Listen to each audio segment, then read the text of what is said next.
کہ اللہ تیرے علاوہ کسی کے سامنے سجدہ کرنا شرک ہے. ہم امریکہ ہم ان سے دوستی کر لیں گے لیکن ان سے کے سامنے غلامی نہیں کریں گے. لوگوں نے کہا کہ عمران خان تمہاری جان کو خطرہ ہے. بیرونی سازش بھی اندرونی بھی مافیا بیٹھے ہوئے آپ کی جان کے پیچھے. پاکستانیوں میری جان اتنی ضروری نہیں جتنی آپ کی آزادی اس ملک کو ضرورت ہے. کہ میرے خوف میں کہ میں کوئی جرم کر دوں گا, کوئی آئین توڑ دوں گا. رات کے 12 بجے جو عدالتیں کھولی وہ ساری زندگی میرے دل میں بات رہ جائے گی. تو میرے سے جب کیا گلا امریکہ کو, میرے امریکہ کا کیا بگاڑا ہے؟ میں نے صرف ان کو یہ کہا جب میرے سے انٹرویو میں پوچھا کہ آپ امریکہ کو بیچ دیں گے یعنی کہ پھر سے ان کی جنگ میں شریک ہوں گے, تو تب میں نے کہا ایبسولوٹلی ناٹ.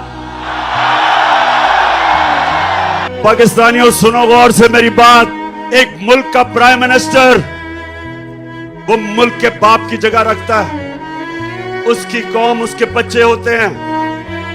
22 کروڑ پاکستانی جب میں پرائم منسٹر تھا میری ذمہ داری ہے میں ان کو کسی کی جنگ میں لے جاؤں اور میرے لوگ شہید ہوں, میری فوجی شہید ہوں, یہ میری ذمہ داری ہے. میں کبھی اپنے لوگوں کو کسی اور ملک کے لیے قربان نہیں کر سکتا. میں دوستی سب سے چاہتا ہوں, غلامی کسی سے نہیں چاہتا. مولانا رومی نے یہی کہا کہ جب قوم اچھے اور برے کی تمیز ختم کرتی ہے مر جاتی ہے. ہمارے لیے یہ ایک ڈیفائننگ مومنٹ ہے. میں پھر سے کہتا ہوں کہ مجھے پڑا کہا جی آپ کے خلاف سازشیں ہیں, آپ کی جان کو خطرہ ہے. میری جان سے زیادہ پاکستان کو خطرہ ہے. کس چیز سے امریکہ ناراض ہوا؟ ایک یہ کہ جی میں نے کہا کہ ہم نہیں مانتے, ہم امن میں آپ کے ساتھ ہیں, جنگ میں آپ کے ساتھ نہیں ہیں. دوسرا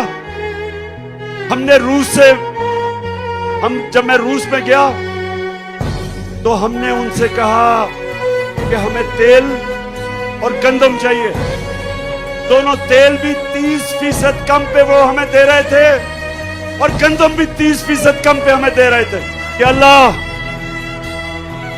تیرے علاوہ کسی کے سامنے سجدہ کرنا شرک ہے. ہم امریکہ ہم ان سے دوستی کر لیں گے لیکن ان سے کے سامنے غلامی نہیں کریں گے. آج 26 سال ہو جائیں گے میری پالیٹکس میں. مجھے 26 سال کے بعد پہلی دفعہ نظر آ رہا ہے کہ پاکستانی قوم بن رہی ہے, ہم ایک قوم بن رہے ہیں. ماشاءاللہ پاکستان زندہ باد.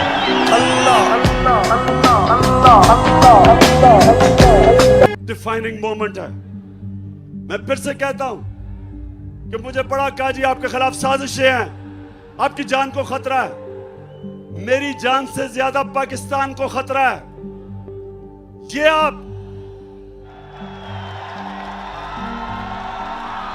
میں اپنی ساری پاکستانی قوم کو کہتا ہوں, اس سازش کو آپ نے کامیاب ہونے دیا.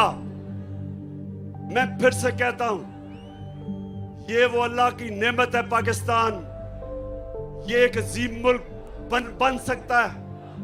اس میں سب قسم کی اللہ نے نعمتیں دی ہیں. لیکن کوئی بھی ملک, جس ملک کے اوپر چوروں کو آپ مسلط کر دیں وہ کوئی ملک آگے نہیں بڑھ سکتا. اور صرف یہی نہیں کہ وہ کرپٹ ہیں, وہ باہر کے ایجنڈا پاکستان پہ چلائیں گے. میں نے کس چیز سے امریکہ ناراض ہوا؟ ایک یہ کہ جی میں نے کہا کہ ہم نہیں مانتے, ہم امن میں آپ کے ساتھ ہیں, جنگ میں آپ کے ساتھ نہیں ہیں. دوسرا جب میں روس میں گیا تو ہم نے ان سے کہا کہ ہمیں تیل